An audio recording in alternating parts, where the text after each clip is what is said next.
Isang masarap na nilupak ang gagawin ko ngayon. Saging na nilupak. So, ginamitan ko siya ng panggadgad ng cheese. Mas madaling magadgad kapag yung saging ay medyo hilaw. Hindi lang yung nagadgad ko kasi luto na yung saging. Ito, i-anuhin ko na lang siya, idurugin ko na lang. Ito yung mga buo-buo na naiwan.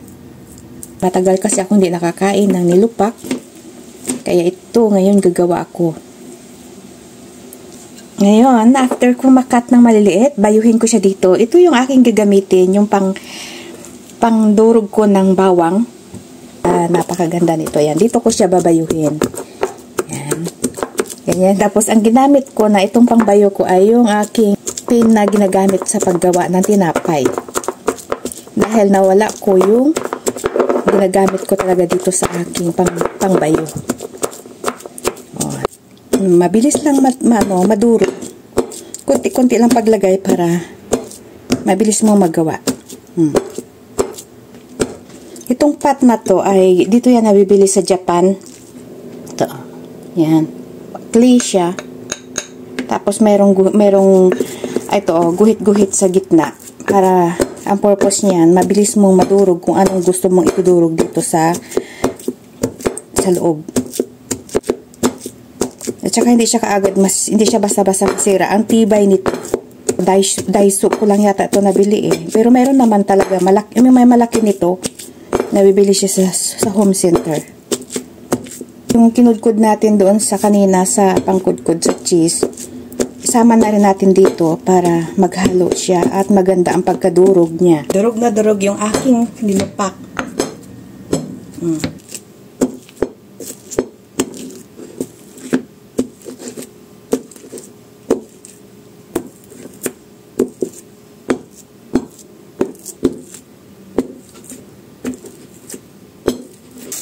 Pagkatapos ko na nga mabayo, lagyan ko na ng ito yung fresh na coconut.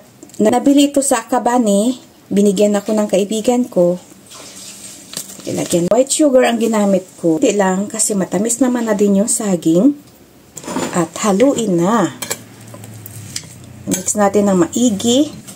Yan, ibayuhin ko siya. Para masarap.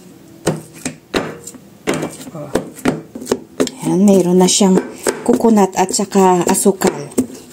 Ito na yung aking nilupak.